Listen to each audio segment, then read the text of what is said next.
Hello, ನಮಸ್ತೆ friend. ಇವತ್ತು ವಾಂಗಿಬಾತ್ ಮಾಡುವ ವಿಧಾನವನ್ನು ಹೇಳಿಕೊಡುತ್ತೇನೆ. ಮೊದಲಿಗೆ ಮೈಸೂರು ಬದನೆಕಾಯಿ ಹೀಗಿರುತ್ತದೆ. ಇದು ಹಾಕಿ ಮಾಡಿದರೆ ತುಂಬ ರುಚಿಯಾಗಿರುತ್ತದೆ ವಾಂಗಿಬಾತು. ಒಂದು 1/4 kg ಬದನೆಕಾಯಿಯನ್ನು ಕಟ್ಟು ಮಾಡಿಟ್ಟಿದ್ದೇನೆ. ಇದಕ್ಕೆ 2 ಈರುಳ್ಳಿ, 1 ಸ್ಪೂನ್ ಸಾಸಿವೆ, 2 ಸ್ಪೂನ್ ಕಡಲೆಬೇಳೆ, ಸ್ವಲ್ಪ ಕರಿಬೇವು, ಕೊತ್ತಂಬರಿ, ಸ್ವಲ್ಪ ಹುಣಸೆಹಣ್ಣು, ನಿಂಬೆಹಣ್ಣಿನ ಗಾತ್ರ ನೆನೆಸಿಟ್ಟಿದ್ದೇನೆ. ಮತ್ತು ಇದಕ್ಕೆ 2 ಟೊಮೊಟೊ ಹಾಕಿ ಮಾಡಿದರೆ ತುಂಬ ರುಚಿಯಾಗಿರುತ್ತದೆ. ಮತ್ತು ಇಂಗು ಸ್ವಲ್ಪ. ಮತ್ತು ಇದು ವಾಂಗಿಬಾತ್ ಪುಡಿ. ಇದನ್ನು ಮಾಡುವುದು ಹೇಗೆ ಎಂದು ಹೇಳುತ್ತೇನೆ.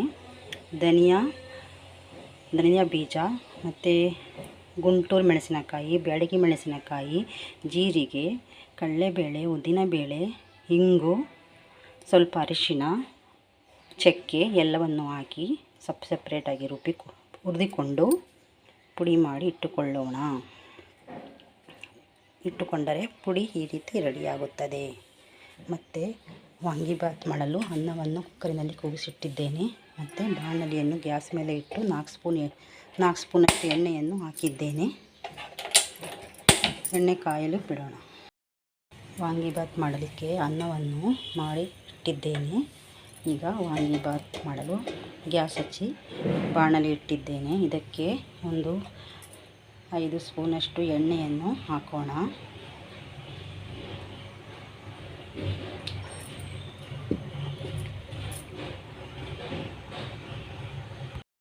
ಎಣ್ಣೆ ಕಾದಿದೆ. ಇದಕ್ಕೆ ಸಾಸಿವೆ 1 ಸ್ಪೂನ್, ಕಡಲೆಬೇಳೆ, ಉದ್ದಿನಬೇಳೆ 2 ಸ್ಪೂನ್,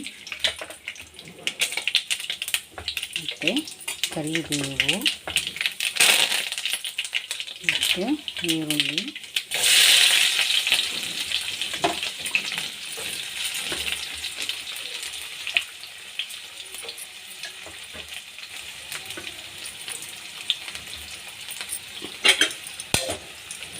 ಎಲ್ಲವನ್ನು ಚೆನ್ನಾಗಿ ಫ್ರೈ ಮಾಡೋಣ.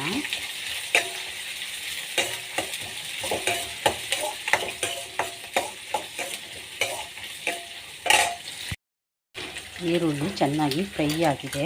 ಇದಕ್ಕೆ ಕಟ್ ಮಾಡಿರುವ ಬದನೆಕಾಯಿಯನ್ನು ಹಾಕೋಣ.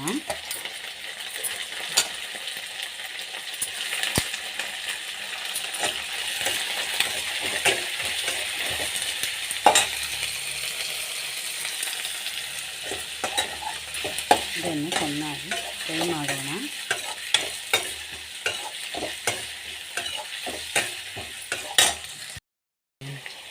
ನೋಡಿ, ಬದನೆಕಾಯಿ ಚೆನ್ನಾಗಿ ಫ್ರೈ ಆಗಿದೆ. ಇದಕ್ಕೆ ಟೊಮೊಟೊ ಹಾಕೋಣ.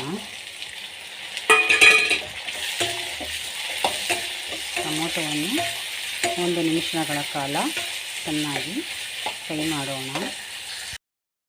ನೋಡಿ, ಇದು ಚೆನ್ನಾಗಿ ಫ್ರೈ ಆಗಿದೆ. ಟೊಮೊಟೊ ಬದನೆಕಾಯಿ ಎಲ್ಲ ಚೆನ್ನಾಗಿ ಫ್ರೈ ಆಗಿದೆ. ಇದಕ್ಕೆ ಸ್ವಲ್ಪ ಹಿಂಗ ಹಾಕೋಣ.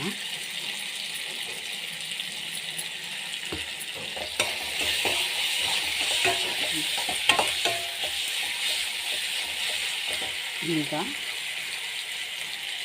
ವಾಂಗಿಬಾತ್ ಪುಡಿಯನ್ನು ಹಾಕೋಣ. ಒಂದು 3 ಸ್ಪೂನಷ್ಟು ಇದೆ. ಈಗ ಇದನ್ನು ಹಾಕೋಣ. ಇದನ್ನು ಸ್ವಲ್ಪ ಮಿಕ್ಸ್ ಮಾಡಿ ಹುಣಸೆ ರಸ ತೆಗೆದಿಟ್ಟಿದ್ದೇನೆ. ಹುಣಸೆ ರಸವನ್ನು ಹಾಕೋಣ.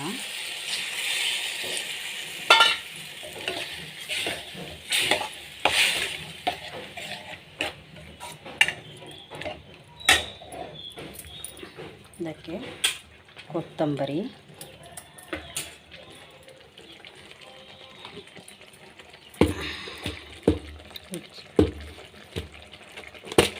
ರುಚಿಗೆ ತಕ್ಕಷ್ಟು 1 ಸ್ಪೂನಷ್ಟು ಉಪ್ಪು ಹಾಕೋಣ.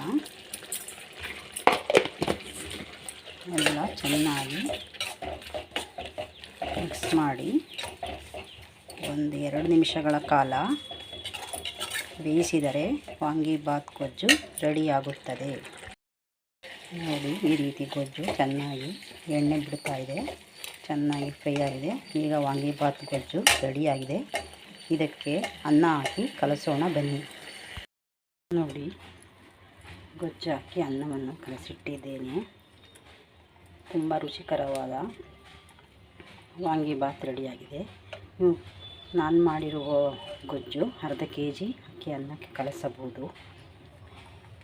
ಬೇಕಾದರೆ ಸ್ವಲ್ಪ ಉಪ್ಪು ಹಾಕ್ಕೊಂಡು ನಿಮಗೆ ರುಚಿಗೆ ತಕ್ಕಷ್ಟು ಉಪ್ಪು ಹಾಕಿಕೊಂಡು ಕಲಸಿಕೊಳ್ಳಿ. ಇದು ಈಗ ವಾಂಗಿಬಾತು ರೆಡಿಯಾಗಿದೆ.